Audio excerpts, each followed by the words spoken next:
Un saludo para los pregoneros, con todo mi corazón.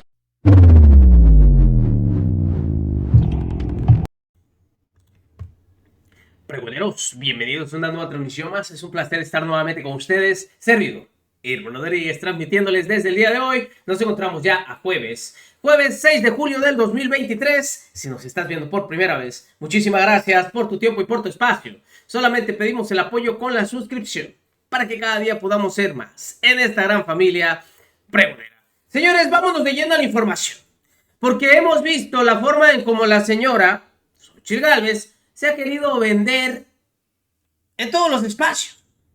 Desde tocar el tema de que quiere simplemente ayudar a todos los indígenas porque ella, así como indígena, ha salido adelante. Y desafortunadamente vemos cómo ha hablado mal de su padre. Y ahora que busca la presidencia, sí retoma esas raíces. En fin, la verdad simplemente da mucho de qué hablar y no muy bien, no de muy buena manera. Ayer, de manera épica, porque no lo podemos decir, Epigmenio Ibarra le puso una arrastrada, porque la señora no pudo mencionar algo. Si ella dice ser simplemente una persona que lucha por esta clase, por la izquierda, ¿qué hace con todos estos miserables que simplemente se han dedicado a saquear y a olvidar a este sector de la población? ¿Qué hace? Nunca lo pudo contestar. Nunca. En fin, qué pena. Pero también se ha mencionado que la señora formó parte del Partido Revolucionario de los Trabajadores. Por eso quería iniciar con esto, para entrar en contexto. El presidente fue Edgar Sánchez Ramírez y su fundación fue en 1976. La disolución fue en 1991. La ideología que tenían era del trotskismo. Fíjense ustedes. Esto fue, y así rápidamente, un partido político mexicano, inspiración trotskista, que perdió su registro como partido oficial con el Instituto Federal Electoral en el 91, aunque continúa apoyando a otras organizaciones en el área del activismo social, económico y político. Fue fundado en su mayoría por maestros y estudiantes de la UNAM. Fíjense. Todo esto, pues obviamente, el PRT obtuvo su registro en 1979, participando en las elecciones presidenciales del 82 con la candidatura de Rosario Ibarra de Piedra. En el 88, en la alianza con organizaciones de izquierda, constituyó una coalición denominada Unidad Obrera Campesina Popular, logrando obtener una fracción parlamentaria. El PRT ha seguido una línea de participación política en diversos movimientos sociales, llegando hasta la década del 70 en un gran auge a la vanguardia de varias luchas de clase trabajadora y el campesinado, siendo uno de los principales impulsores del feminismo y del reconocimiento de los derechos lésbico-gays. Fíjense, o sea que tiene una historia, y una historia que tiene que respetarse y sobre todo darle su lugar. Esto lo ha tocado la señora como parte de ella, quien se dice haber participado en este partido del Revolucionario de los Trabajadores. Pues bueno, pues tal parece que la señora le encanta mentir, porque la vuelven a dejar callada por mentirosa. El mismo presidente Edgar Sánchez Ramírez salió en esta entrevista con Julio Astillero y simplemente revela que es una mentira lo que dijo Xochitl Gálvez. Escuchen ustedes. Con una ideología muy precisa y con una vocación muy clara. ¿Tú sabes si la señora Xochitl Gálvez tuvo relación o referencia con el trotskismo y con la Liga Obrera Marxista?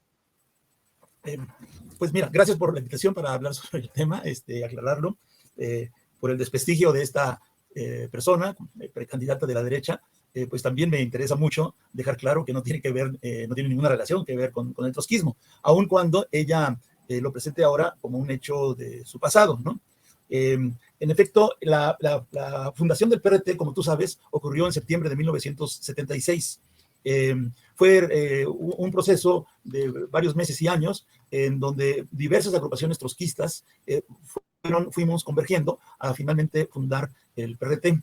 En ese periodo, una fracción de la Liga Obrera Marxista, una de las agrupaciones trotskistas de aquella época, ingresó efectivamente al PRT, pero la verdad, yo no recuerdo ni conozco en ningún evento hecho de que esta señora hubiera sido parte del grupo que se unificó al PRT, ¿no? Incluso la fracción de la LOM, de la Liga Obrera Marxista, que entró, además de lo que tú señalas, que no es motivo de vergüenza, ¿no? De decir que en la fundación del PRT no éramos decenas de miles, ¿no? Pero en el caso de la fracción de la LOM, no, era un grupo más pequeño incluso, que ingresó al PRT, ¿no? Entonces era muy difícil no conocer a los camaradas, ¿no?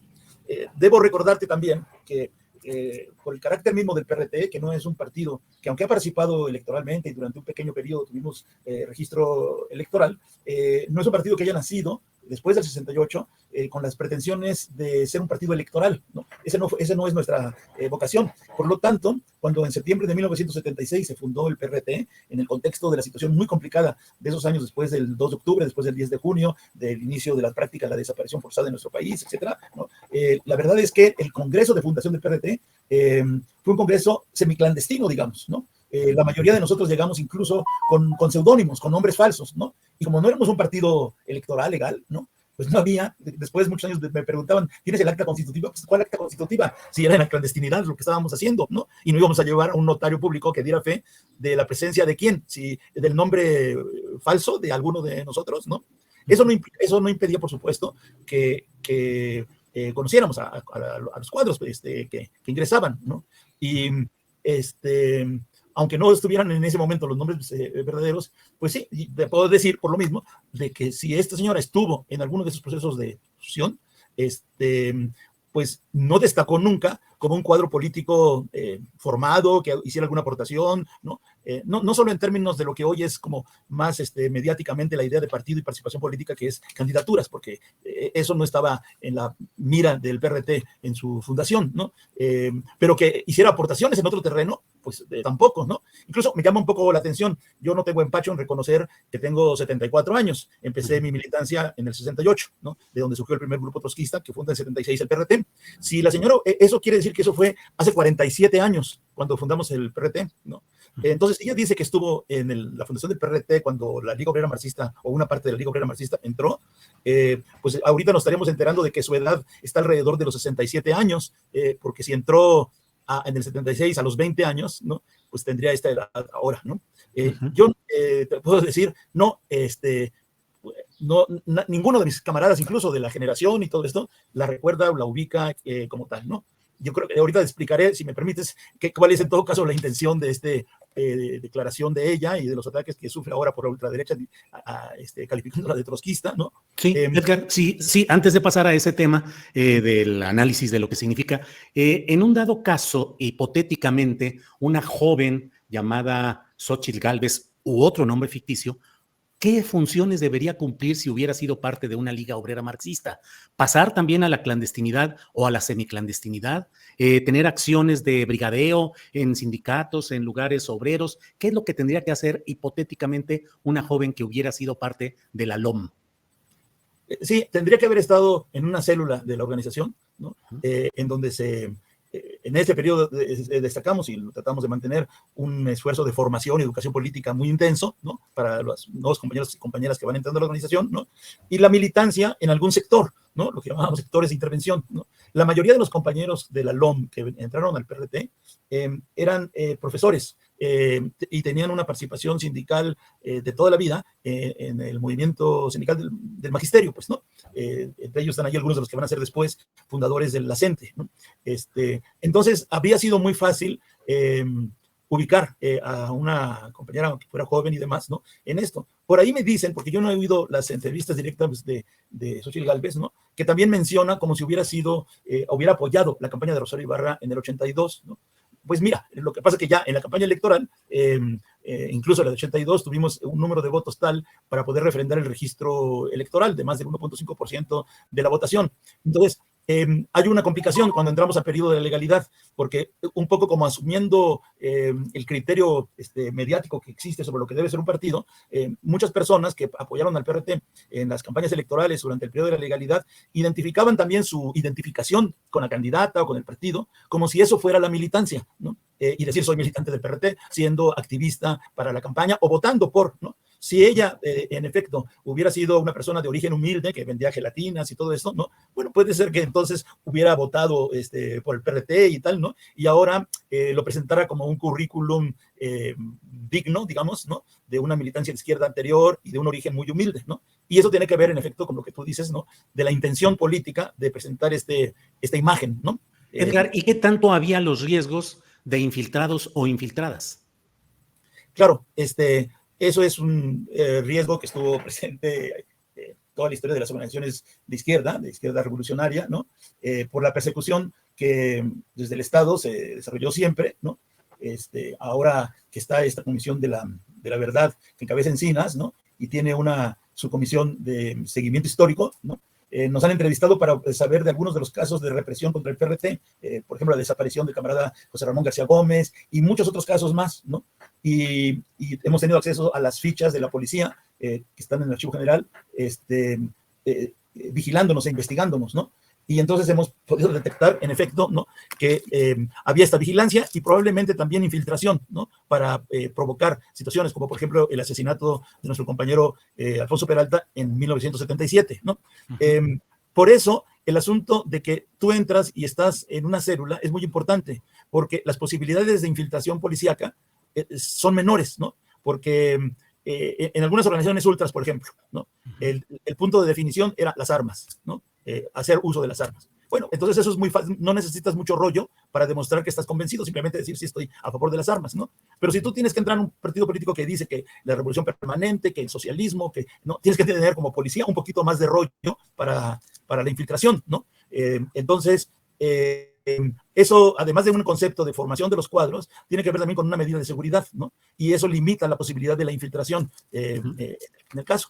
Otra cosa, si es por ahí la pregunta que tú me haces, ¿no? Es el hecho de que alguien entrando a una organización de izquierda no tiene una patente, digamos, una garantía de consecuencia de toda su vida, ¿no? Claro. Puede haber jóvenes, ¿no? Que en el contexto, en su origen humilde, qué sé yo, ¿no? Se vinculen con una organización de izquierda momentáneamente, transitoriamente, ¿no?